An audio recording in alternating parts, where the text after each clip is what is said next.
আখিরাত মনে করেন, আখিরাত মনে করেন, নিজের ছেলের, মেয়ের, স্ত্রীর, সন্তানের। বলেন ইনশাআল্লাহ। গুনাহ ছাড়েন, গুনাহ ছাড়েন, গুনাহ। এবার রাত গভীরে এই আয়াতগুলোর অর্থ হইল আল্লাহ আমগরে বড় সান্ত্বনা দিছে, বান্দা গুনাহ বেশি হইছে, মন খারাপ করো না। গুনাহ অনেক বেশি বাবা, বান্দা মন খারাপ করো না, আমি আছি না, আমার কাছে আইসো, গুনাহ যেই পরিমাণ হোক আমার থেকে হতাশ হইও না, আমি সব মাফ করে দেব। এইটাই এই আয়াত। কুল, হে নবী আপনি বলেন, ইয়া ইবাদিয়াল্লাযীনা আসরাফু আলা আনফুসিহিম, হে আমার বান্দারা, তোমাদের যাদের জীবন গুনায় গুনায় পূর্ণ হয়ে গেছে, জীবনের উপরে জুলুম করে ফেলেছ, গুনার সীমা অতিক্রম করে ফেলেছ, সাগরের ঢেউর চাইতে গুনাহ বেশি, পাহাড়ের উচ্চতার চাইতে গুনাহ বেশি, আসমানের কাছে গুনাহ পৌঁছে গেছে। আল্লাহ বলেন, লা তাকনাতু মির রাহমাতিল্লাহ, আমি আল্লাহর রহমত থেকে নিরাশ হইও না। ইন্নাল্লাহা ইয়াগফিরুয যুনুবা জামিআ, নিশ্চয়ই তোমার আল্লাহ সব গুনাহ মাফ করে দিবে। ইন্নাহু হুয়াল গফুরুর রহিম, নিশ্চয়ই আল্লাহ ক্ষমাশীল, দয়াবান। তাহলে কে মাফ করবে? কি পরিমাণ মাফ করবে? অর্ধেক, 80 ভাগ, কত ভাগ? 100 ভাগ, সব মাফ। আল্লাহ বলছে বান্দা সব মাফ করে দেব, সব। কারো কাছে যাইও না, আমার কাছে আসো। এখন শর্ত হইল, প্রশ্ন হইল, মালিক কি করতে হবে আমাকে? যদি মাফ নিতে হয় আমার করণীয় কি? তা আল্লাহ বলেন 3টা কাজ। কয়টা? 1, ওয়া আনিবু ইলা রাব্বিকুম, তোমরা তোমাদের রব আল্লাহর নিকটে তওবা করো। কি করো? এই আনিবু মানে ইনাবাত, মানে তওবা, রুজু, তোমাদের রবের কাছে ফিরো, তওবা করো। তওবা কিভাবে করে? 3 ভাবে। কয় ভাবে? 1, আপনি এই 3 জিনিস একসাথ করলে তওবা হয়। মনে রাখবেন, 1 নাম্বার কলিজা দিয়া, দিল থেকে। মনে রাখবেন আপনার কলিজার শেষ অংশটাও দিলের শেষ শব্দ আল্লাহ শুনে, তাহলে অন্তর দিয়ে আপনাকে প্রথম বলতে হবে, আল্লাহ আমি সমস্ত গুনাহ ছেড়ে দিলাম। 2, আর করব না, ওয়াদা দিলাম। 3, আমি লজ্জিত মাওলা, আমি মাফ চাইলাম। আল্লাহ বলে, যদি 100 দিল থেকে বাস্তবিক অর্থে গুনাহ ছেড়ে দিয়ে আর করবা না, ওয়াদা দিয়ে মাফ চাইতে পারো, আমি আল্লাহ ওয়াদা দিলাম সব মাফ করে দিলাম। অতএব আমাদের অন্তরের হালাত আল্লাহ জানে কিনা? বলেন না, জানে কিনা? তিনি সব বুঝে কিনা? এই জন্য খামখেয়ালি করলে তো আপনি বিড়ি খাইতে খাইতে আস্তাগফিরুল্লাহ আস্তাগফিরুল্লাহ, কি তো কি শুরু হইলো দেশটার মধ্যে? না, কিতা শুরু হয়েছে? বিড়ি খানা শুরু হয়েছে না? বুঝছেন না কি শুরু হয়েছে? চা দোকানের টেলিভিশনের দিকে তাকায় তাকায় কয় আস্তাগফিরুল্লাহ। দেশটার মধ্যে কি ফিডাফিডি চলছে, এটা নিয়ে আস্তাগফিরুল্লাহ। এই বেড়ি দেখে দেখে নিয়ে আস্তাগফিরুল্লাহ। এক বুজুর্গ, ওনার সঙ্গী একজন বেপর্দা নারীর দিকে তাকাইয়া বলছে, হযরত দেখেন দেখেন এই মহিলা কি বেপর্দা, আস্তাগফিরুল্লাহ আস্তাগফিরুল্লাহ। ওই আল্লাহওয়ালা ওই লোককে বলছে, ভাই তেরি আস্তাগফিরুল্লাহ পর আস্তাগফিরুল্লাহ, তোমার আস্তাগফিরুল্লাহর উপরে আস্তাগফিরুল্লাহ। এ কেসা আস্তাগফিরুল্লাহ? এটা কি ধরনের আস্তাগফিরুল্লাহ? বেডির দিকে ছাইয়া রইছো আবার কও আস্তাগফিরুল্লাহ। আরে ভাই পেলে তো নজর হটাও, ফের আস্তাগফিরুল্লাহ পড়ো। আগে তো চোখ সরাও, আগে তো মহিলার থেকে নজর সরাও, এরপরে না কইবা আস্তাগফিরুল্লাহ। ছাইয়া ছাইয়া আগ করে রইছো, কয় আস্তাগফিরুল্লাহ। এই জন্য আপনার পকেটে সুদের টাকা, আপনি দোকানে মাত্র থুইয়া আইছেন সুদের টাকা, এবার ইমাম সাহেবের লগে ডোলে আস্তাগফিরুল্লাহ রাব্বি, ডোলেন কিতেন, কার লগে মস্কারি করেন? হ্যাঁ, কার লগে কনিডি? ইমাম সাহেবের। হ্যাঁ, ইমাম সাহেব মাফ করে নাকি? গুনাহ মাফ করে ইমাম সাহেব? তো যিনি মাফ করে উনিয়া দোহানে টেহারি দেখছে না, কথা বুঝেন না? যার কাছে মাপ চাইতেছেন উনি কইতারে না যে পকেটে যে টাকা। এই মাত্র যে আপনি সুদের লেনদেন করে আসছেন, হ্যাঁ, আপনার মুখের বিড়ির দুর্গন্ধ গেছে না, আপনি কি আস্তাগফিরুল্লাহ কন? আস্তাগফিরুল্লাহ থেকে তো গন্ধ বাইর হয়। এই জন্য খামখেয়ালি করলে হবে, খালেস কি করতে হবে? তাওবা করতে হবে। খালেস তাওবা, গুনাহ ছেড়ে দিলাম আর করব না, ওয়াদা দিলাম। আমি মাওলা লজ্জিত, মাফ চাইলাম, খোদার কসম আল্লাহ বলবে বান্দা আমি মাফ করে দিলাম। 2 নাম্বার, ওয়া আসলিমু লাহু, আল্লাহ বলেন এখন থেকে, আজকের থেকেই তওবা করবা যখন, তো এর পরের মুহূর্ত থেকেই নেক আমল আমার আনুগত্য শুরু করে দাও। এখন থেকেই নামাজ পড়ো, আগে যা হইছে হইছে, এখন শুরু করো, এখন শুরু করো। মিন ক্বাবলি আন ইয়াতিয়াকুমুল আযাবু সুম্মা লা তুনসারুন, আল্লাহ বলেন চূড়ান্ত মৃত্যু আসার আগে আগেই, মৃত্যু এসে গেলে আর তোমাকে সাহায্য করা হবে না। অতএব যা করার আজই করো, এখনই করো, তওবা করো এখন, আমল করো এখন। কখন? আবার বলেন কখন? মৃত্যু আসার আগে। কি আসার আগে বলেন? সর্বশেষ, ওয়াত্তাবিউ আহসানা মা উনজিলা ইলাইকুম মির রাব্বিকুম, আল্লাহ তাআলা বলেন আমি রবের পক্ষ থেকে যেই শ্রেষ্ঠতম কিতাব কোরআন নাজিল করা হয়েছে, আমার এই কোরআনের আনুগত্য করো।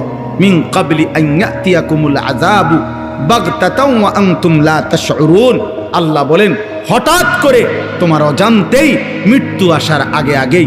আবারও বললাম বান্দা, মৃত্যু কখন আসবে তুমি বুঝবাও না, তুমি টেরও করবা না, তার আগেই তুমি আমার কোরআন মানো, আমার ইসলাম মানো। আমি আল্লাহর কাছে তওবা করে গুনাহ ছেড়ে দাও। আল্লাহ আমাকে, আমার সকল মুসল্লিদেরকে, আপনাদেরকে তৌফিক দান করেন। হযরত আলী ইবনুল ফুজাইল নামে একজন বড় বুজুর্গ ছিলেন। তিনি একদিন রাত্রিবেলা কোরআনুল কারীমের একটি আয়াত, ওয়াকিফুহুম ইন্নাহুম মাসউলুন, এই একটি আয়াত তিনি তেলাওয়াত করছিলেন আর ভাবতেছিলেন যে আল্লাহ এখানে কি বললেন। এই আয়াতের অর্থ হলো কিয়ামতের দিন আল্লাহ তাআলা ফেরেশতাদেরকে বলবেন আমার প্রত্যেকটা বান্দাকে একজন একজন করে আমার সামনে এনে দাঁড় করাও, আমার বান্দার পুরা হায়াতের হিসাব আমি আল্লাহ আজকে নিজেই জিজ্ঞেস করব। হযরত আলী ইবনে ফুজাইল ভাবতেছিলেন যে হায়, আমার রব যখন আমাকে জিজ্ঞেস করবেন আমি কি জবাব দেব। এই কথা ভাবতে ভাবতে ওই রাতেই তিনি বেহুশ হয়ে ইন্তেকাল করছেন। এক আয়াতের ভাবনা ওনারে কবরে নিয়ে গেছে, কবরে নিয়ে গেছে। হযরত উসাইদ ইবনে হুজাইর রাদিয়াল্লাহু তাআলা আনহু, একজন সাহাবীর নাম। তিনি একদিন রাত্রিবেলা ওনার ঘরে তাহাজ্জুদের নামাজের জন্য আল্লাহর কোরআন তেলাওয়াত করতেছিলেন, সূরা বাকারা। হঠাৎ উনি দেখলেন যে ওনার ঘরে ঘোড়া বাঁধা ছিল, ঘোড়াটা ছুটাছুটি করতেছে। তখন তিনি নামাজ ছেড়ে দিছেন, তাকায়া দেখছেন ওনার বাড়ির উঠানের মধ্যে মেঘের মতো নূর আলোয় আলোকিত হয়ে আছে। গভীর রাত, সকালবেলা নবীজিকে যখন শুনাইলেন, আল্লাহ নবী সাল্লাল্লাহু আলাইহি সাল্লাম বলেন যে লাউ কারাআতাল কোরআন, তুমি যদি সেই ভোর পর্যন্ত আল্লাহর কোরআন পড়তা, তো এরা আল্লাহর ফেরেশতা ছিল যারা কোরআন শুনতে আসছে, তাহলে এই সব বাকি মানুষরাও তোমার তেলাওয়াতের সাথে ফেরেশতারা যে আসছে শুনতেছে এটা দেখতে পাইত। এজন্য এটা জরুরি বিষয়, এটা জরুরি বিষয়। আল্লাহর কথা মনোযোগ দিয়ে শোনা, দিল দিয়ে শোনা। দিল যদি না নড়ে, বিবেক যদি না নড়ে, অনুভূতি যদি না আসে, ফিকির যদি না আসে, আল্লাহর কথা শোনার দ্বারা যদি কলিজার মধ্যে কোনো রকম অনুভূতি না জাগে, যে যেমন ছিলাম তেমনই, যে যেমন আছি এমনই, তাহলে ভাইয়া বাবা এটা শুনে কোনো ফায়দা নেই। বুঝাই গেল কোনো কাজ হচ্ছে না। ওষুধ খাইতেছে বাগার কাম হইতেছে, কোনো লাভ হচ্ছে না।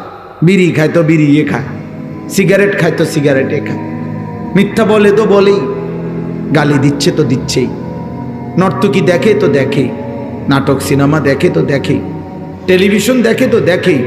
কত ওয়াজ আইয়ে যায়, কত বক্তা আইয়ে যায়, কত জুমার বয়ান হয়, কত খতিব আইয়ে যায়। বক্তার পর বক্তা ওঠে, কেউ সুর দিয়া কইল, কেউ টান দিয়া কইল, কেউ কাইন্দা কাইটা কইল, কেউ জোরে কইছে, কেউ আস্তে কইছে। কিন্তু এমন ডাকাতের কলজার ভিতরে কেউ নড়াইতে আসছে, সে নড়ে না। আহা, কিসের বক্তা, কিসের ওয়াইজ, কিসের বয়ান, কিসের নসিহত। এমন মানুষ অসংখ্য যে হুজুর আরো আনতেন পারবেন, বক্তা বদলাইতেন পারবেন, কত কিছু করতেন, কিন্তু আমি সুদখোরকে আমারে আমার জায়গার থেকে এক সুতা নড়াইতে পারতেন। আমি সুদ খামু, আমি কিস্তি নেবই, আমি নর্তকী দেখবই, আমি নাচ গান দেখবই, আমি বিড়ি সিগারেট দেখব, কইতেন পারেন। বেশিতে বেশি বেশি জোরাজুরি করলে টাকা নিতেন পারবেন, 200 টাকার জাকাত নলে আরো 200 বাড়াইয়া দিলাম,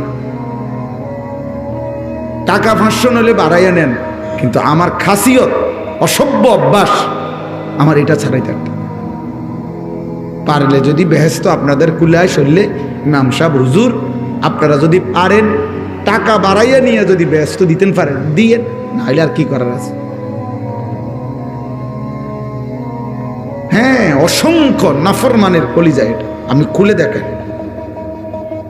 ওই মনে করে এই যে হুজুরদেরকে যে টাকা দেই, মসজিদ মাদ্রাসায় কিছু টাকা দেই, এডি দিয়ে এই হুজুররা বেহেস্ত মিল করে দিব ওনারে, কারণ বেহেস্ত তো এক এক হুজুর যার যার সুবিধা মতো কিছু কিছু জায়গা টেন্ডার নিয়ে রাখছে, বুঝেন নাই কথাটা? যে যে কয়জনের টেন্ডার নিছে এই কয়জন দিব। আমি মনে করেন 30 জনের লইছি আগের খতিব হিসাবে, এখনকার খতিবা তো আরো 30 জনের ইয়া লইছে, যে যা লইতে পারছি আমরা। খামখেয়ালি মনে করলাম, আখেরাত খামখেয়ালি। আরে বাবা, এটা মনে রাখতে, দান সাদাকা একটি আমল। আমি এটা খুব শক্তভাবে এর জন্য বলি, বহুত আপনার বড় লোক পয়সাওয়ালা, হ্যাঁ হুজুর এতিমখানায় দিছি 30টা এতিমখানার মধ্যে বছরে মনে 30 লাখ টাকা দিছি হুজুর, দোয়া করবেন। করলাম দোয়া, আগামী বছর আপনি যেন 60 লাখ টাকা দিতেন পারে, কিন্তু সুদের টাকা, ঘুষ, কিস্তি, লোন, বিড়ি সিগারেট, কথায় কথায় গালি, অবৈধ উপার্জন, এক ওয়াক্ত নামাজ যে পড়েন না, ফজরের নামাজ যে কখনোই পড়েন না, প্রতিদিন যে নর্তকীর নাচ, টেলিভিশনের নাটক, সিনেমায় অসভ্য ছবি দেখেন, এগুলো সব এই 30 লাখ টাকার ভিতরে নাকি? কথা বলেন না কেন? এগুলো সব এই 30,000 টাকার ভিতরে, তাইলে এটা বুঝতে শিখে। দান সাদাকা একটি আমল, নামাজ একটি আমল, রোজা একটি আমল, হজ একটি আমল, যাকাত একটি আমল, জিকির একটি আমল, কোরআন তিলাওয়াত একটি আমল। জান্নাতে যাইতে হলে সবটি করতে হবে। দুনিয়ায় 2টা-4টা ভালো কাজ করলে জনদরদি হওয়া যায়, এটা খুব সহজ।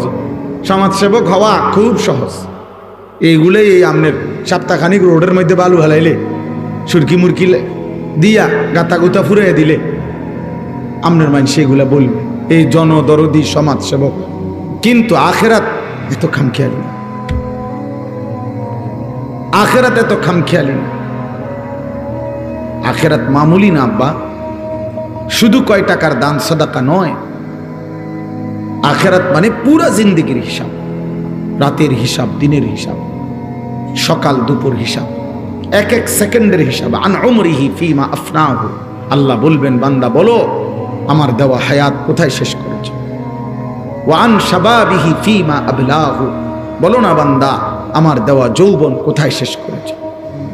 ওয়া আন মালিহি, আমার দেওয়া বান্দা বলো একটা একটা সম্পদ টাকা কোত্থেকে উপার্জন করেছ, এবং বলো কোথায় ব্যয় করেছ। ক্রেডিট ডেবিট মিলাই দিতে হবে, আয় কিভাবে সেটাও বলতে হবে, ব্যয় কিভাবে সেটাও বলতে হবে। ওমাদা আমিলা ফিমা আলিমা, এবং আমার কথা, কোরআন সুন্নাহর কথা, আমার বন্ধুর কথা, যা যা শুনেছ তা অনুযায়ী কি পরিমাণ আমল করেছ তুমি বলো। তুমি বলো তুমি শুনছো কিনা যে নামাজ 5 ওয়াক্ত ফরজ, তো শুধু জুমার নামাজ পড়লা, বাকি 5 ওয়াক্ত যে পড়লা না, তোমারে কোন শয়তানে বাধা দিছে? তুমি কোন ইবলিসের কথা মতো বাকি 5 ওয়াক্ত নামাজ পড়লা না? এটা তোমারে কোন শয়তানে বলছে? তুমি কি শোনো নাই একজন মুসলমানের উপরে ফজরের নামাজ ফরজ? তো তুমি কোন যুক্তিতে ফজরের নামাজ একদিনও পড়লা না? কোন যুক্তিতে? কি কারণ? কোন ইবলিস তোমারে বুঝাইলো যে টাকা 10,000 জাকাত 20,000 দিয়ে দেন, বলে 2,000 টাকা বাড়াইয়া দেন? আরে এটা তো একটা আমল,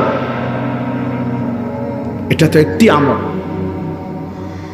এটা তো অন্য আমলের বিকল্প নয়।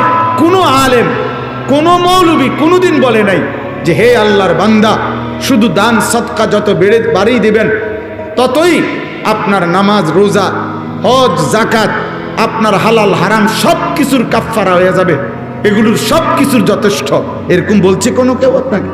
তাহলে আপনি কোন যুক্তিতে বুঝলেন? এই জন্য দুনিয়া সহজ মিয়া, খাওয়ানোর তুমি ওষুধ খাওয়ান আরো ভালো।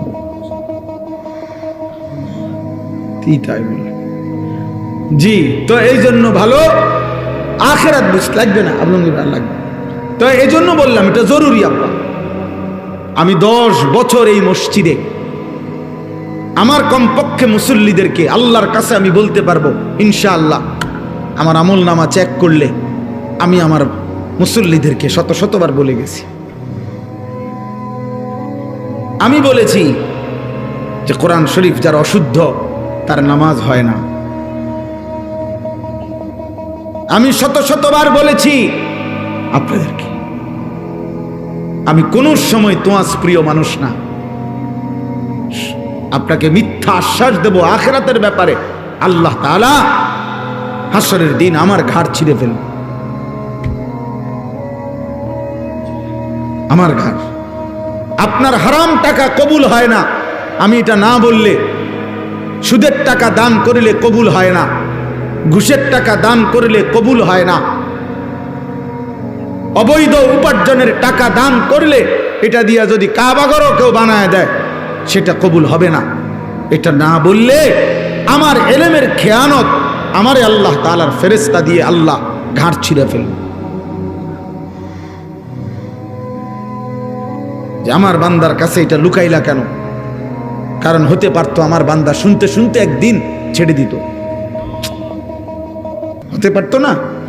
কিন্তু আমি যদি নাই বলি, টোটাল এই বেচারা যদি নাই জানে, সবসময় তেলে দিয়ে গেলাম, সবসময় তাইলে দিয়ে গেলাম হাবাটারে, তাইলে আপনি ব্যক্তিগতভাবে কাজল মাস্টারকে জিজ্ঞাসা করেন, আমি আমার জীবনে যত শত শত বিষয়ে ওনারে এমনি বলবেন, এমনি করবেন, এটা করেন, ওইটা করেন, আমি বলছি, আমার দায়িত্বের কারণে আমি বলছি, চেষ্টা করছি। অতএব বাপ, আখেরাত খামখেয়ালি না, সাবধান মনে করুন। নবী সাল্লাল্লাহু আলাইহি সাল্লামের সুপারিশ এটা জান্নাত নয়, এটা আবেদন, ফয়সালা আল্লাহর হাতে। সুপারিশ মানে কি নয়? ফয়সালা নয়, সুপারিশ মানে আবেদন। ফয়সালা কার হাতে? যদি মনে করেন নবীর সুপারিশের কারণে 100 কোটি মানুষ থেকে যদি একজন বাদে বাকি সকলকেই জান্নাত দিল, কিন্তু একজনকে জাহান্নাম দিল, সেটা যদি আমি হই, তো বাকি সবাই জান্নাতে গেলে আমার কি লাভ? কথা বোঝেন নাই কেন? তো বাকি যদি সবাই জাহান্নাম থেকে বাঁচা যায়, আমার কি লাভ? আমি যদি মনে করেন আল্লাহর নাফরমানি করে দুনিয়া সাজাইয়া আখেরাত ঠিক করতে পারলাম না, আমার মৃত্যুর পরে যদি পৃথিবীর মানুষ চাঁদের দেশেও চলে যায়, মঙ্গল গ্রহ গিয়া ঘরবাড়ি করে, আমার জিফুত নাতি নাতনি, তো আমার কি লাভ? আমার অর্জন কি? বল এই ছেলে, এই মোবাইলওয়ালা ছেলে, এই অপদার্থ বেটা, তোর সামনে পিছনে তোর বাবার বয়সী আহাম্মক থাকার চিন্তা করছেন? গাদ্দার কেমন? কোনো লজ্জা শরম নাই, কোনো হায়া বিবেক বলতে কিচ্ছু নাই, কিচ্ছু নাই। নতুন প্রজন্মকে সবাই ছেড়ে দিছে। এই 16, 18, 20 বছরের ছেলেদেরকে গোটা দেশ ছেড়ে দিছে, এদেরকে গোটা ফ্যামিলি ছেড়ে দিছে। এই সমাজের কেউ এদেরকে নিয়ে ভাবে না। এরা মন মতো খায়, মন মতো ঘুমায়, মন মতো পেশাব করে, যেখানে মন চায় রাস্তার পাশে যেখানে মন চায় নারী দেখে, ছবি দেখে, চুল যেমন পারে মন চায় মুশরিকের মতো, বেঈমানের মতো। আল্লাহ নাই, রাসূল নাই, সেজদা নাই, গোলামি নাই, আহারে কোরআন নাই, জিকির নাই, তেলাওয়াত নাই, কবর কোথায়, মৃত্যু কোথায়, আখিরাত কি, কিচ্ছু জানে না, কিচ্ছু জানে না। সব অভিভাবক ছেলে মেয়ে, ছেলের সাথে সম্পর্ক শুধু এতটুকুই, টাকা পয়সা রোজগার করে কিনা, একটাই, পয়সা রোজগার করলে আর কোনো চিন্তা নাই। এবার হেতে আল্লাহ খোদা মানুক বা না মানুক, হালাল না হারাম, চরিত্র আছে না নাই, এটার কিছু আমার দরকার নাই, টাকা তো দিচ্ছে। আর টাকা না দিলে অভিযোগের আর শেষ নাই। ফুত মানুষ করে আইস আইস বেইজ্জতি করলো আমারে, তে আমারে কষ্ট দিল, কি সে টেহা দেয় না, অসন্তুষ্টি বাপের। এবার ফতে গাডে সাদো আনে, জায়গায় জায়গায় অভিশাপ দেয়, তার উপরে খোদার গজব পড়ুক, তেরে আমি মানুষ করলাম আর তে অন আমারে ছেলে না, মানে টাকা দেয় না। তা এখন টাকা দেয় না, টাকা দিলে মানুষ সন্তুষ্ট, টাকা না দিলে অসন্তুষ্ট। আহা, এই ছিল বাবা সন্তানের সম্পর্ক টাকার ভিত্তিতে, এটাই কথা। স্বামী স্ত্রীর সম্পর্ক এটাই, বাবা সন্তানের সম্পর্ক এটাই, মা সন্তানের সম্পর্ক এটাই। বলেন বাবা, বুঝতে শেখো নওজোয়ান, ভাবতে শেখো। সবার চোখের সামনে কিশোর, নওজোয়ান, সমস্ত ছেলে মেয়ে, প্রত্যেকটা মা বাবার খামখেয়ালির কারণে আহা পাইকারি হারে ছেলেরা 99.5% ছেলেদের হাতে, মেয়েদের হাতে বড় মোবাইল দিয়ে দিচ্ছে।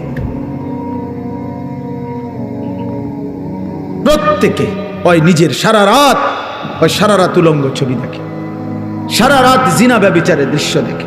প্রতিদিন লক্ষ লক্ষ কোটি কোটি ছেলে মুসলিম বাংলাদেশে প্রতিদিন ঘন্টায় মিনিটে অনলাইনে মোবাইলে জুয়া খেলে, জুয়া, কোটি কোটি টাকা জুয়া খেলে, ক্যাসিনো জুয়া, অনলাইন জুয়া। আপনাদের এখন আর কোনো জুয়াখোর সিফা সাফার থাকে না। আগে আসিল মানুষের সিফা সাফার মধ্যে জুয়া খেলতো, মাসমুড়ার কোনার মধ্যে, হ্যাঁ পুকুর পারে কোনাকানির মধ্যে টাস খেলতো, জুয়া খেলতো। এখন টাস খেললো মোবাইলে আছে, জুয়া খেললো মোবাইল আছে, নর্তকীর উলঙ্গ ছবি দেখলো মোবাইল আছে। অর্থাৎ বাবা মা পাশের রুমে আপন ঘরে নিরাপদ জায়গায় লাইট ফ্যান সব চলতেছে, সন্তান তার দুনিয়া আখেরাত শেষ করে দিচ্ছে।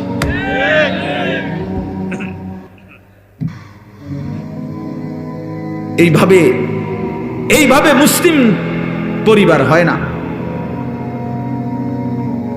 এইভাবে হয় না। এই জন্য আমি বললাম আপনাদের কাছে, আমার মূল প্রথম কথা শুরু এটা থেকে, তাইলে আখেরাত চাই, আখেরাত। দুনিয়ার হিসাব মিলাইয়েন না, দুনিয়া সবাই ভালো আছে, এই একভাবে না একভাবে প্রয়োজন পূরণ হয়েই যাচ্ছে। 1000 কোটি টাকার মালিক যে, তার যা চাহিদা পূরণ হয়, এই দিন মজুরের চাহিদাও পূরণ হয়। একটু টানা হেসরা থাকে, একটু অভাব থাকে, একটু টানাটানি থাকে। বরঞ্চ আমি কমপক্ষে শত শত মানুষ দেখছি যারা 1000 কোটি টাকার মালিক, উনি সবচেয়ে বেশি অভাবী, তার বেশি অভাব, তার লোন চলে। টাকার মালিক 100 কোটি, লোন আছে 200 কোটি, তার শরীরটাও লোনের উপরে, তে যে আইস দেয় এটা লোনে আসে। হ্যাঁ, তার গাড়ি সব কিছু লোনের উপর, পুরা বডিটা লোনের উপর। অতএব দুনিয়া প্রত্যেকেই কম বেশি ধাক্কাধাক্কি, অভাব, টানাটানি, পেরেশানি, এই নিয়েই দুনিয়া, এই নিয়েই দুনিয়া। জান মাল, ইজ্জত, আব্রু, কোনো কিছুর যথোপযুক্ত নিরাপত্তা নাই, নাই। কারণ আমাদের গুনাহ প্রতিদিন বাংলাদেশে। আপনারা যদি ইনসাফের দৃষ্টিতে, বিবেক দিয়ে যদি ভাবেন, দেখেন দেশের চরিত্রহীনতা পরকিয়া, হারাম আসক্তি, ছেলে পেলেদের অবাধ মেলামেশা, নারী পুরুষের অবাধ মেলামেশা, আর বাজারে মার্কেটে নারীদের অবাধ হাঁটা চলা, জাতির অবস্থা, দেশের অবস্থা, যুব সমাজের অবস্থা দেখেন আপনারা দেখেন। আমি নিজে পত্রিকা ওই দিন পড়ছি, গত 1 বছরে লিখছে পত্রিকার রিপোর্টে, গত 1 বছরে বাংলাদেশে 24 এবং 25 সালে এই 1 বছরের ব্যবধানে বিগত 10 বছরের চাইতেও বেশি HIV আক্রান্ত রোগী, মানে এইডস আক্রান্ত রোগী 10 বছরের চাইতে বাংলাদেশে বেশি বেড়ে গেছে। আমি নিজে পড়ছি, যেটা যৌনতার কারণে, হারাম মেলামেশার কারণে, অবাধ যৌনাচারের কারণে, জিনা ব্যভিচারের কারণে হচ্ছে। এবং সেখানে উনি লেখছে, রিপোর্টার, যে উনি প্রায় 11টা হসপিটালের বর্তমান রোগী যারা চিকিৎসাধীন এইডস আক্রান্ত, তাদের রিপোর্ট দিয়ে বলছে এর মধ্যে বেশি অংশ, উনি বলছেন রিপোর্টার, কিশোর, 16-18 বছরের ছেলে মেয়ে। এবং আরো আশ্চর্য লিখছে ওই রিপোর্টার, যে আরো অবাক করা বিষয় হলো বিশাল একটা অংশ ছেলে, অর্থাৎ যারা সমকামী, যারা নিজেদের মধ্যে অপকর্ম করে রোগাক্রান্ত। তার মানে নারী দেখতে দেখতে, মোবাইলে সারা রাত উলঙ্গ ছবি দেখতে দেখতে এই কুত্তার মতো হয়ে যায়। এইবার আর তার যৌন চাহিদা পূরণের জন্য এই জানোয়ার যেখানে যা পায় সেখানেই ধরে ফেলে, কারণ তার তো কোনো অভিভাবক নাই, তার তো দেখার মতো কেউ নাই, তাকে তো কেউ ধরে রাখে নাই, তার মার তো খবর নাই, তার বাবারও তো খবর নাই। বাবার চোখের সামনেই তো তার চুল মুশরিকের মতো, বাবার চোখের সামনেই তো তার সন্তান 365 দিনে কোনো দিন ফজরের নামাজ পড়ে নাই। তাইলে ও আল্লাহ চিনবে কেমনে? ও মানুষ হবে কিভাবে? ও আখলাক চিনবে কিভাবে? গুনার স্বভাব এটা, খোদার কসম, গুনাহের এটা স্বভাব ছেড়ে দিলে করতেই থাকে। প্রত্যেক যুগে বুজুর্গানে দিন বলছে, নেক কাজ করার জন্য মনের উপরে চাপ দিতে হয়। মানুষের মনের চাহিদা মানুষকে গুনাহ করতেই প্ররোচিত করে।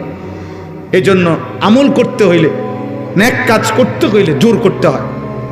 এমনি সাইয়াতাউন বেডিয়ে এটা সহজ, কিন্তু চোখ নামানো কঠিন। এমনি ঘুমায় থাকুন 9টা পর্যন্ত, এটা সহজ, কিন্তু ফজরের নামাজের জন্য উঠা কঠিন। এমনি যা পাইলাম সব নিলাম, এটা সহজ, কিন্তু শুধু হালালের উপরে সন্তুষ্ট থাকা এটা কঠিন। এই জন্য নফসের চাহিদা, মানুষের মনের চাহিদা মানুষকে সারাক্ষণ গুনাহ করায়।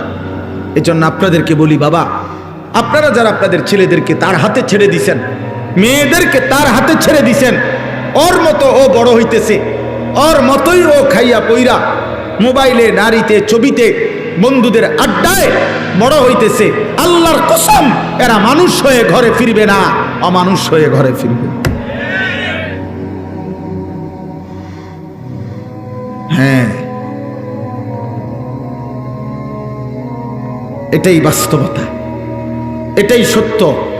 আপনারা আপনাদের ছেলে মেয়েদের চেহারার দিকে দেখেন, আপনাদের ঘর, ফ্যামিলি, পরিবার, দেশ, সমাজ দেখেন। ক্ষমতার পালা বদল যাই হবে হবে, এমক আসবে, তমক আসবে, এই হবে সেই হবে, 24 ঘন্টা 28 ঘন্টা হইয়া যাবে, অটো সিএনজি উঠতে সবাই হেলিকপ্টারে চলবে। বুঝেন নাই কথাটা?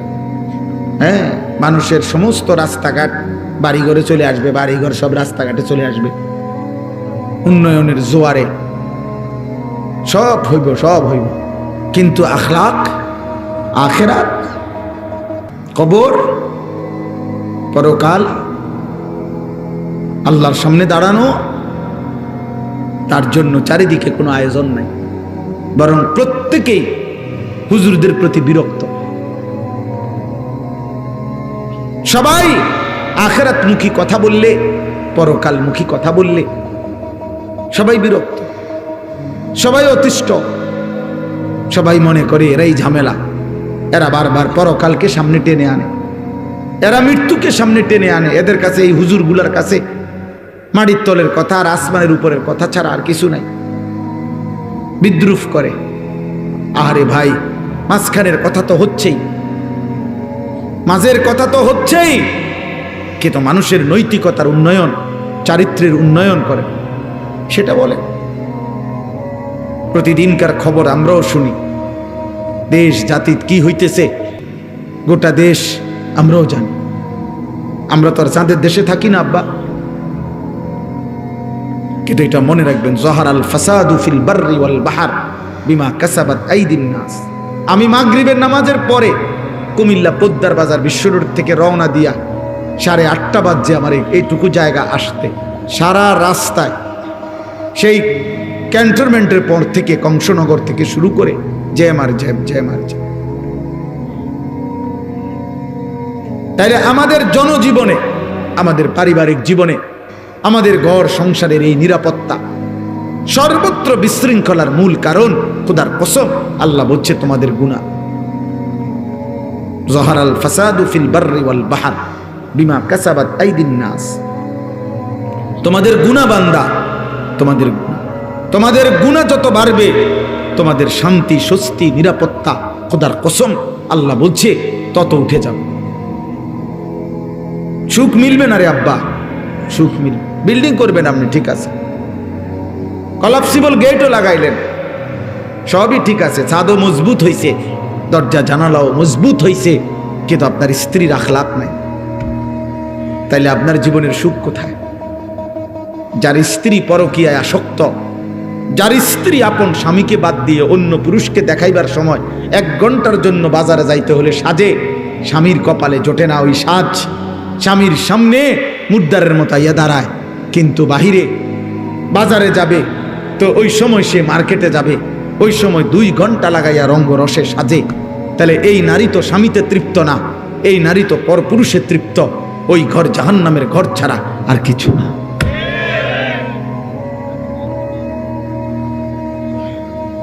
এই ঘর তো জাহান্নামের টুকরা। যার ছেলে নামাজ পড়ে না, মেয়ে নামাজ পড়ে না, যার ঘরের কেউ খোদার 365 দিনে ফজরের নামাজ পড়ে না, যে ঘরে ঘুমায় 6 জন সকালে উঠে না একজনও, যে ঘরে ঘুমায় 6 জন আল্লাহর কোরআন পড়তে পারে না একজনও, এই জীবন শান্তি আসবে না, আসবে না রে বাপ। এই হেন্দিয়া ধরলে হেন্দিয়া সিরা যাব, হেন্দিয়া ধরলে হেন্দিয়া সিরা যাব। রাস্তার এই সাইডে ডালাই হয়, এই সাইডে ডালাই উঠতে যায়। আমাদের জনজীবন, আমাদের ব্যক্তি জীবন, পারিবারিক জীবন, সুখের সব আয়োজন সুন্দর, স্বস্তিময়, নিরাপদ করতে হলে আল্লাহ তাআলা বলছে বান্দা গুনাহ ছাড়তে হবে, পাপ ছেড়ে দিতে হবে। গুনাহ আমরা জানি, গুনাহ ছেড়ে দিতে হবে। নবী সাল্লাল্লাহু আলাইহি ওয়াসাল্লাম বলছেন ওয়া ইন্নাল ফুজুরা ইয়াহদি ইলান নার। আল্লাহর নবী বলছেন উম্মত, প্রত্যেকটা গুনাহ তোমাদেরকে জাহান্নামের দিকেই টেনে নিয়ে যাবে। গুনার শেষ ঠিকানা জাহান্নাম।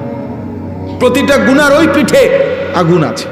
প্রতিটা মিথ্যা, চুরি, ডাকাতি, জিনা, ব্যভিচার, মদ, জুয়া, নাচ, গান, হারাম যত আয়োজন, খোদার কসম ওই আয়োজনের সৌন্দর্য না, ওই আয়োজনের মধ্যে আগুন জ্বলে।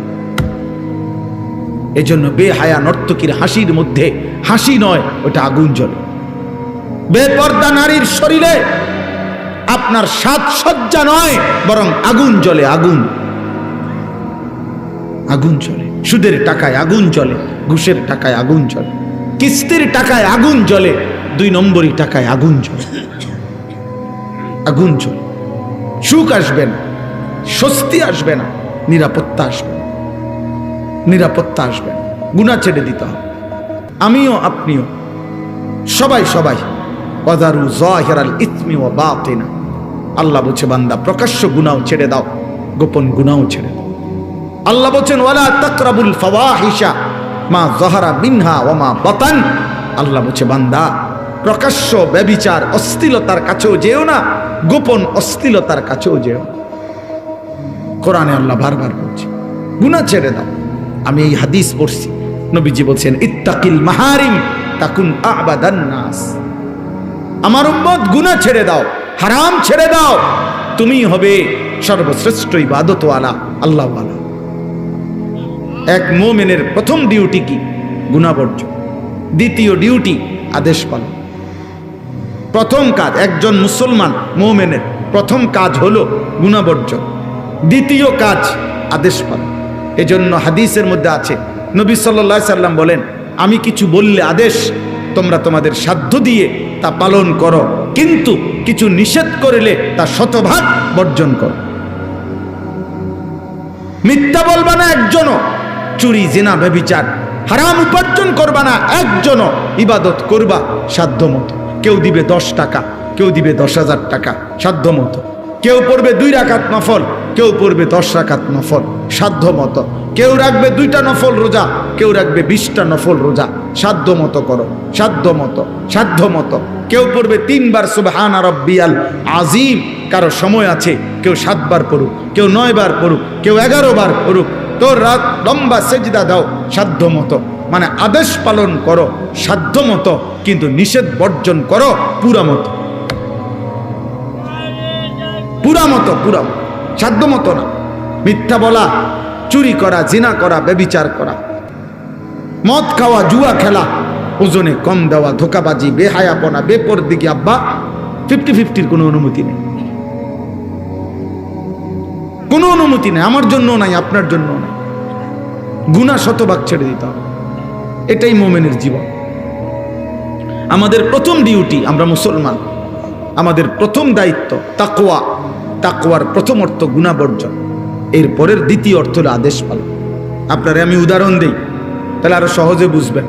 একজন ব্যক্তির নামাজের ওয়াক্ত হইছে, কথা বুঝেন, এখন তার উপরে নামাজ পড়বে সে, কিন্তু তার এই কোমর থেকে নিয়ে আপনার এই হাঁটু পর্যন্ত, নাভি থেকে হাঁটু পর্যন্ত সতর ঢাকা, এটা হলো ফরজ। সতর ঢাকাটা কি? মনে করেন এটা খোলা, এটা খোলা, এটা খোলা রাখা, এটা হলো গুনাহ। আর নামাজ পড়া, এটা হলো নেকি। এখন এই দুইটা মুখোমুখি, অর্থাৎ তার সতর খোলা, আবার তার নামাজের ওয়াক্ত। তাহলে এখন আগে তার দায়িত্ব কি? এই আগে হলো এই তোমার যে সতর খোলার গুনাহ হচ্ছে, এটা আগে, এটা আগে কি করো? ঢাকো, ঠিক করো, এরপরে আদেশ পালন। এই জন্য নামাজের আগের ফরজ হইলো, বাহিরের ফরজ হইলো সতর ঢাকা, সতর ঢাকা। গুনাহ আগে বর্জন করো, এরপরে আদেশ পালন করো। আগে ঝংকার সরাও, এরপরে রং লাগাও। আগে কুত্তা সরাও, এরপরে ভিক্ষা দাও। আগে ক্ষতি সরাও, আগে গুনাহ বর্জন করো। গুনাহ, গুনাহ। চাচাদা, বাবারা, আপনাদেরকেও বলি, এই চাচা, আমার বাপ, আপনারা যারা যাও কিছু কম বেশি নেক আমল করেন, সাথে বিড়ি খাইয়া কিন্তু সমান করে লান। সাথে টেলিভিশনে নর্তকী দেখলে সমানও থাকে না। কারণ মনে রাখবেন, গুনার মধ্যে কোনো আপনার ভুল নাই, কিন্তু আপনার ইবাদত আমলের মধ্যে ভুল আছে। 1 ঘন্টা যে নর্তকী দেখছেন, এটা পিওর গুনাহ, এখানের মধ্যে কোনো ঝামেলা নাই। কারণ আপনি কোনো বেডি দেখতেন গিয়া বেডই দেখছেন না, বেডিতেই দেখছেন। কিন্তু আপনি যেই নামাজ পড়ছেন, নামাজের রুকু, সেজদা, সূরা, কেরাত, আত্তাহিয়াতু, দুরূদ শরীফ, সব কিছুর মধ্যে ত্রুটি আছে। এটি সবটির মধ্যে লাল কালি দিয়া কাটলে ফেরেশতা আমনের এটার পুরাটার ওজন 10 কেজি না দূরে থাক 100 গ্রাম হইতো। তাহলে আপনার নেকির ওজন আসবে না 100 গ্রাম, কিন্তু আপনার গুনাহ পুরো 100। আপনি যে সুদের টাকা নিছেন 2000 বা 20,000, একটা টাকা সুদখোর কম নেয় নাই। একটা টাকা দেখছে সিরা, এটা বদলায় লইছে। একটা টাকা দেখছে কষ্টে বলা, এটাও বদলায় লইছে। তাইলে আপনি গুনার মধ্যে কোনো ভেজাল নাই, গুনাহ করছেন পিওর, কিন্তু আমল তো করেন নাই পিওর। তাহলে সমান সমান, সমান সমান হতো না। তাইলে কি মুশকিল বলেন, কি মুশকিল হবে? গুনাহ জাহান্নামে নিয়ে যায়, গুনাহ জাহান্নামে নিয়ে যায়, পাপ জাহান্নামে নিয়ে যাবে। আব্বা, জাহান্নাম বড় ভয়ানক। খামখেয়ালি মনে করেন না এটারে। আবারও বলছি, একটা আমল, 2টা আমল দিয়ে, কিছু দান সাদাকা দিয়ে আপনি আখিরাতের এত লম্বা মঞ্জিল পার হওয়ার জন্য যথেষ্ট মনে করেন। আমি অনুরোধ করলাম, আমি অনুরোধ করলাম, জাহান্নাম বড় ভয়ানক। কোরআনুল কারীমের মধ্যে আল্লাহ বলছেন ইয়াউমা তুকাল্লাবু ওয়ুজুহুহুমুন নার। আল্লাহ বলছে বান্দা মনে রেখো বান্দা, দুনিয়ার মধ্যে উত্তপ্ত কড়াইয়ের তেলে মাছ যেভাবে এই পিঠ ওই পিঠ চাপ দিয়া দিয়া ভাজি করে, খোদার কসম আল্লাহ বলছে নাফরমান বান্দা জাহান্নামের আগুনে তোর চেহারা তোর শরীর এইভাবে উলট পালট করে পোড়ানো হবে।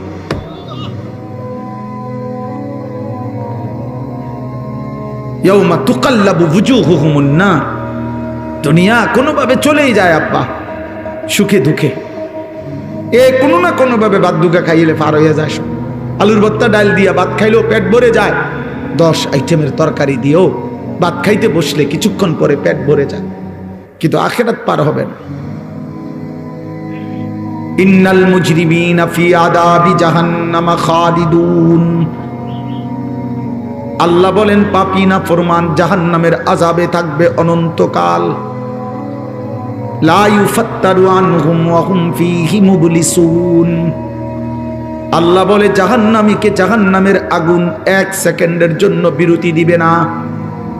ওয়া হুম ফীহি মুবলিসুন। জাহান্নামের আগুনে জাহান্নামী চির বিমর্ষ মলিন চেহারা নিয়েই পড়ে থাকবে। লক্ষ কোটি বছরে কোনোদিন জাহান্নামের মুখে হাসি ফুটবে না। আল্লাহ বলেন তালফাহু ওয়ুজুহাহুমুন নার ওয়া হুম ফীহা কাদিহুন। আল্লাহ বলে বান্দা জাহান্নামের আগুনে তোমার চেহারা পোড়ানো হবে, একটা পর্যায়ে চেহারাটা বিভৎস কালো নিকৃষ্ট কুৎসিত হয়ে যাবে, কুৎসিত হয়ে যাবে। আল্লাহ বলে জাহান্নামী বারবার বারবার জাহান্নাম থেকে বের হতে চাইবে, রব্বানা আখরিজনা ফিহা।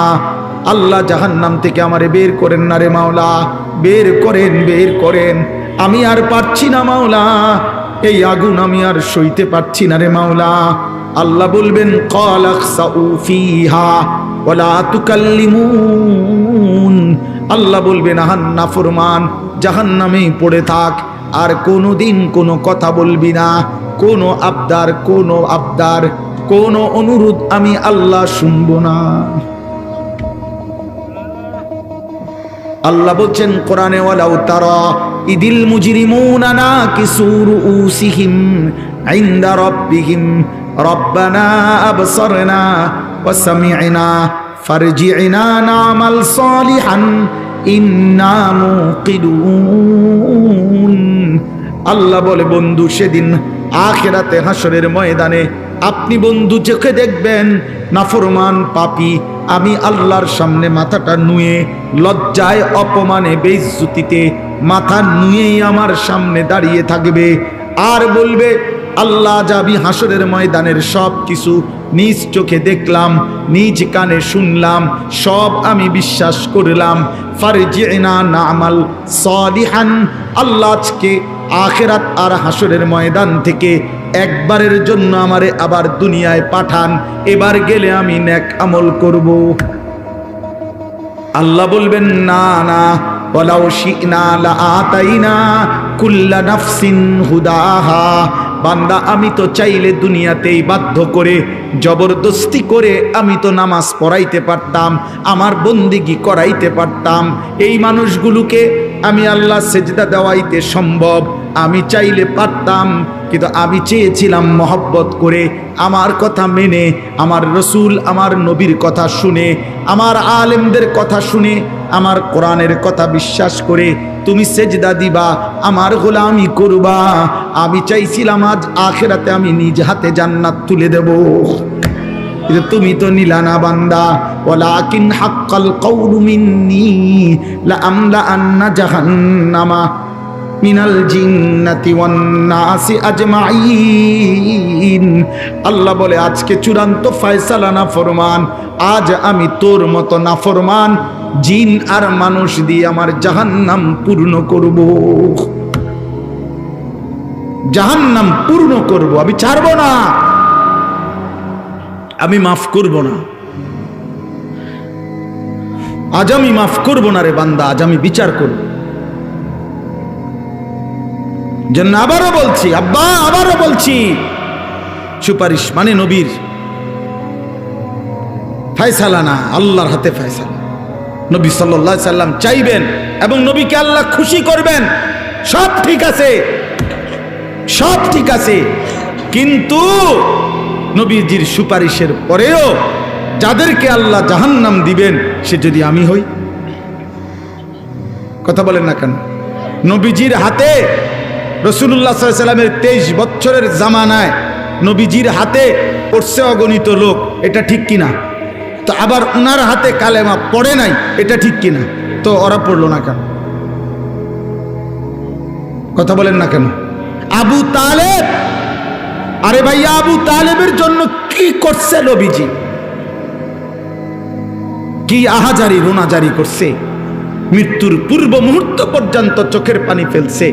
মৃত্যুর পরে কোরআন শরীফের সূরা তাওবার মধ্যে আছে, আবু তালেবের মৃত্যুর পরেও নবী আবার আল্লাহর কাছে হাত তুলে বলছে, আল্লাহ আমার চাচাটারে মাফ করে দেন, আমার চাচা জাহান্নামের আগুনে জ্বলবে। আল্লাহ আমি এটা মাইনা নিতে পারি না। আসমানওয়ালা আল্লাহ কোরআনের আয়াত নাজিল করছে, বন্ধু হাত নামান, আমি মাফ করব না। নামান, হাত নামান। খোদার কসম এটা কোরআন শরীফের আয়াত, হাত নামান, আমি মাফ করব না রে বন্ধু। কার হাত নামাইছে? কার হাত বুঝছেন? কার হাত? আপনি বুঝছেন উনি কেডা? আপনি বুঝেন উনি কে? আল্লাহর কি হয় জানেন? কলজাটা, কলজা, ওই মালিকের কলজার টুকরা এটা। তিনি মাহবুব, তিনি হাবিব, এই কায়নাতে এর চাইতে প্রিয় ওনার কে? তো তার হাত কামাই দিছে বেটা, ওনার হাত কামাই দিছে। নামান, আপনি হাত নামান। আপনি কে? আমি কে? বেশি খামখেয়ালি মনে করেন আপনার। ইব্রাহিম আলাইহিস সালাম কোরআন শরীফে আছে, ইব্রাহিম আলাইহিস সালাম ওনার আব্বা আজরকে জাহান্নাম থেকে বাঁচাবার জন্য কত লক্ষবার যে কাকুতি মিনতি করছে কোরআনের মধ্যে আছে, শত শতবার, ইয়া আবাতি, ইয়া আবাতি, ইয়া আবাতি, ইয়া আবাতি, কোরআন শরীফে আছে। আব্বা, এই আব্বা, এই আব্বা, আব্বা আপনি ইমান আনেন, ওই বাপ ইমান আনেন, বাপ ইমান আনেন, ইমান আনেন, ইমান আনেন। আপনার জাহান্নামের আযাব ধরে ফেলবে রে আব্বা, আপনি শয়তানের গোলামি করেন না রে আব্বা। এইভাবে বলছেন। আসমানওয়ালা বলছে, ইব্রাহিম খলিল হইতে পারো তুমি আমার, আমি তোমার বাপের হেদায়েত দেব না।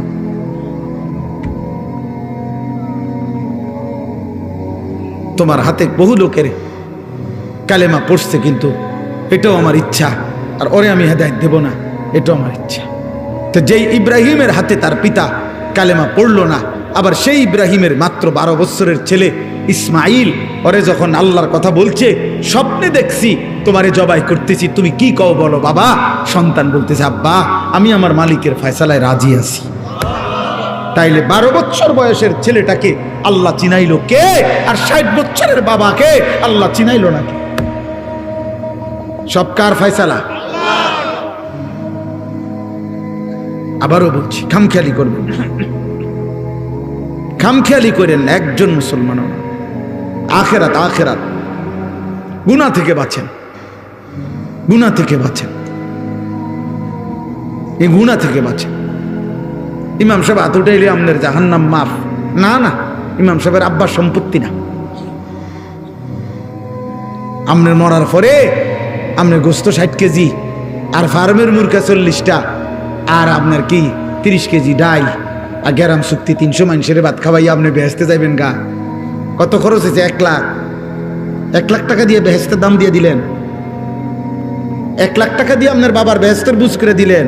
জান্নাতের দাম 1 লাখ টাকা,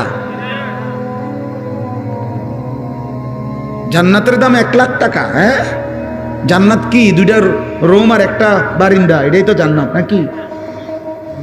তাইলে বলেন, আপনারা বলেন। হযরত নূহ আলাইহিস সালামের কথা মনে করেন, কোরআন শরীফে আছে। নূহ আলাইহিস সালাম আল্লাহর কাছে বলছে, মাওলা আজ 950 বছর আমি আপনার বান্দাদেরকে জাহান্নাম থেকে বাঁচাইতে চাইছি রে মাওলা। 950 বছর পরে আমার চোখের সামনে আমার ছেলেটা পানিতে ডুবে যাবে, জাহান্নামী হবে, আমি এটা কেমনে মানি মাওলা? আমি তো একদিন দুই দিন না রে মাওলা, গত 950 বছর আমি আপনার বান্দাদেরকে আপনার দিকে ডাকছি।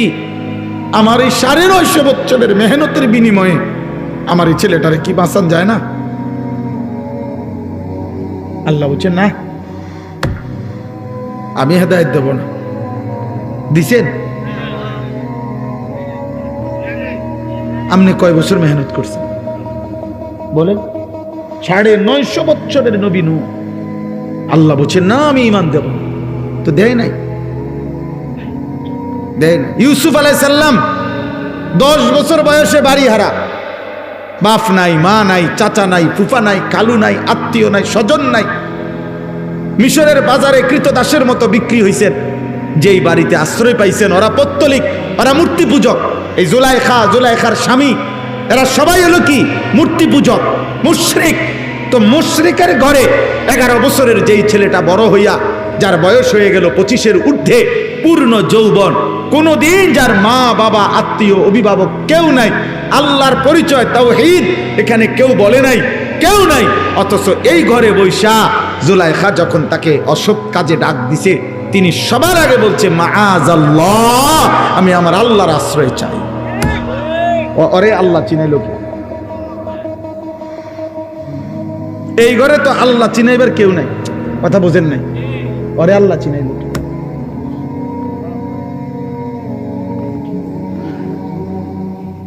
বলে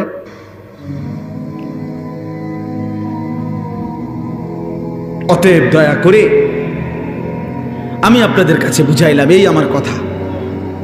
আমি এবার আয়াতগুলোর তর্জমা বলি, আমার কথা শেষ।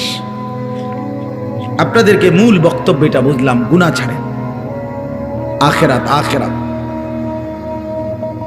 আখিরাত আখিরাত আখিরাত, দুনিয়া কোনো না কোনো ভাবে মিলাইয়া পার হয়ে যাবেন। আপনি সব শেষ করেন না, আপনার ফুতে বাকিটা করব। হুদা কামে আপনি লাফাইয়েন না। আমনে থাকতে পুরা বাড়ির কাম শেষ করতে হবে জরুরি না। আমনে থাকতে সব করে যাবেন, না না লাগবে না, আমনে মরে যান, আমনের ফুতে বাকিটা করবে, আমনের নাতি বাকিটা করবে। পৃথিবী যদি থাকে উপার্জনও থাকবে। কথা বলে না কেন? চাঁদ উঠলে সূর্য ডুবলে দুনিয়াতে কামাই রোজগারিও থাকবে, থাকবে না তো? আর অসুবিধা কি? আপনি মরেন না কেন? মানে মরতে লইছেন, মরিয়া না যাবে না? আমি থাকতে সব করে দিয়ে যাই তুই? না না না না। 2015 সালে আমার আব্বা ইন্তেকাল করছেন। আমার আব্বা ইন্তেকালের পরে আমরা 5 ভাই ছিলাম, 3 বোন। আমরা 5 ভাইয়ের বাড়ি, বিল্ডিং, দালান, আলাদা আলাদা জমি কিনছি, বিল্ডিং করছি, ঘরের সমস্ত ফার্নিচার আমরা বানাইছি। কোনোটাই আমার আব্বা থাকতে ছিল না আমাদের। আমার আব্বা থাকতে আমরা সরকারি একটা লিজ ওয়ালা বাসায়, আমার বাবার সাথে মা, আমরা আব্বা মা সহ আমরা থাকতাম। আমরা সরকারি একটা লিজওয়ালা বাড়িতে ছিলাম, ভাঙ্গাচুঙ্গা একটা বাড়িতে ছিলাম। বাবার ওইখানে ইন্তেকাল হয়েছে। এরপরে আমরা আলহামদুলিল্লাহ, বাবার মৃত্যুর পরে সব হয়েছে, বাবা লাগছে না, এই জন্য বিল্ডিং করতে আব্বা লাগে না, সোফা বানাইতে বাপ লাগে না মিয়া। কিন্তু আখেরাত গড়তে হইলে বাপ লাগে। কারণ বাবার হাতে যদি, মায়ের হাতে যদি মাসুম বাচ্চা সুন্দর দিন না শিখে, আল্লাহ না চিনে, ছোটবেলায় যদি তাকে কোরআন সুন্নাহ না শিখায়, তো ভবিষ্যতে বড় হয়ে তাকে শুধরানো বড় কঠিন হয়ে যায়। এজন্য এটা জরুরি, আপনি আপনার পরিবারকে আল্লাহ চিনান, আখেরাত চিনান, গুনাহ থেকে বাঁচান, হারাম থেকে বাঁচান। ছেলেটার সামনে দাঁড়ান, ফজরের নামাজে আপনার ঘরের মানুষ যতজন, আপনি শপথ করেন আমার ঘরের সদস্যরা ফজরের নামাজ পড়তে হবে।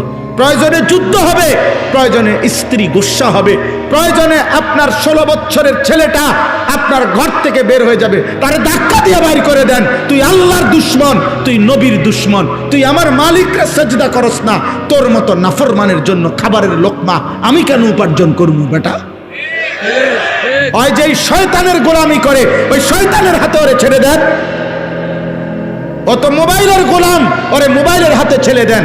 ও ওর সমবয়সী বন্ধুদের দ্বারা আড্ডাবাজিতে ব্যস্ত, ওরে ওদের হাতে ছেড়ে দেন। যা, তোর লগে আমার কি বেটা?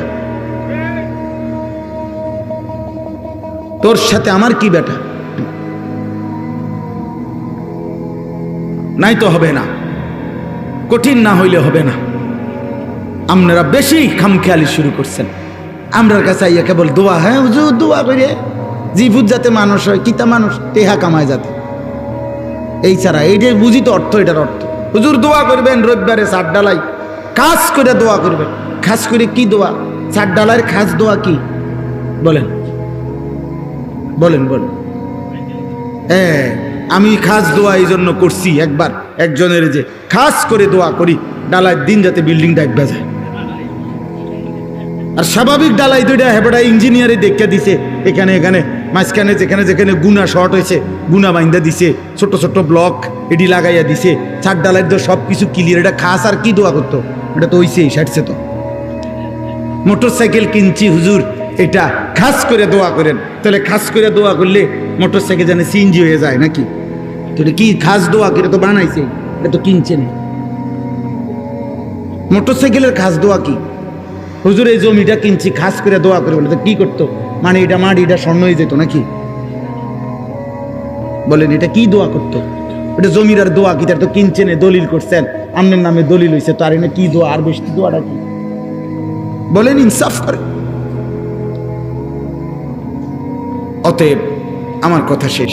আখেরাত মনে করেন, আখেরাত মনে করেন, নিজের ছেলের, মেয়ের, স্ত্রীর, সন্তানের। বলেন ইনশাআল্লাহ। গুনাহ ছাড়েন, গুনাহ ছাড়েন, গুনাহ।